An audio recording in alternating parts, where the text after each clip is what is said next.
Mwenyezi Mungu Subhanahu wa Ta'ala asema, ana idha uti'tu raditu, mimi nikituiwa huridhika, wa idha raditu, na nikiridhika, baraktu, hubariki, walaysa li barakati nihaya, wala baraka zangu hazina mkomo.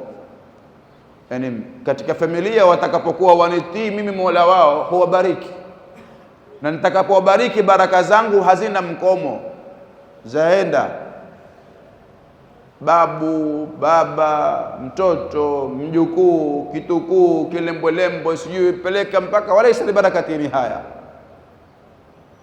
Na ukitaka kujua hilo wewe soma katika surat al-Kahfi unaoisoma kila Ijumaa, kisa cha Nabii Allah Musa alayhi salam na Sayyidina Khidr, wakati walipovuka katika jahazi, walipofika upande wa pili wakaupata ukuta, wataka kuanguka, wakawajengea, yuridu an yanqalla fa aqamahuma qala law shita latakhadhta alayhi ajra.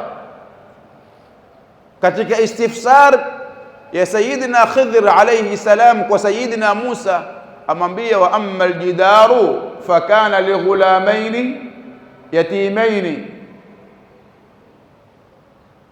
fi almadinati wa kana tahtahu kanzun lahuma wa kana abuhuma saliha.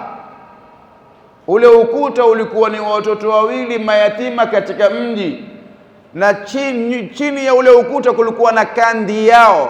Kandi ni benki kubwa ambalo lina mali ya thamani ndani yake.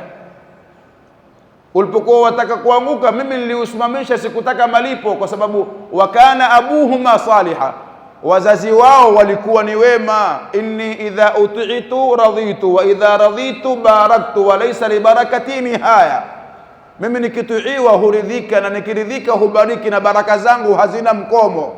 Wakana abuhuma saliha, waambiwa wale watoto walikuwa ni tabaka ya saba kutoka hao wazazi wawili. Al-abu katika lugha ya Kiarabu huja kwa maana ya ab aliyekuzaa, aliyekutoa katika mgongo wake, huja kwa maana ya babu, huja kwa maana ya ammi, huja kwa maana mingi abu. Hasa waambiwa wale watoto walikuwa ni tabaka ya ngapi? Ya saba kwa hao wazazi wawili waliokuwa wema. Walaysa li barakati nihaya. Hiyo ni neema.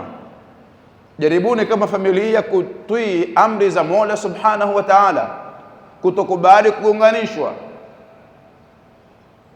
Lakini watu watakapoingia katika kukhalifu na kwenda kinyume na anayoyataka Mungu Subhanahu wa Ta'ala katika familia yao, katika usra yao, katika undugu wao, wakakubali kugonganishwa, Mwenyezi Mungu asema, wa idha usi'tu, nikiasiwa, ghadhibtu, hukasirika, wa idha ghadhibtu la'antu, na nikikasirika hutoa nini? Laana. Wa la'nati tablughu sabi'a min alwalad, na laana yangu humfikia wa saba katika watoto.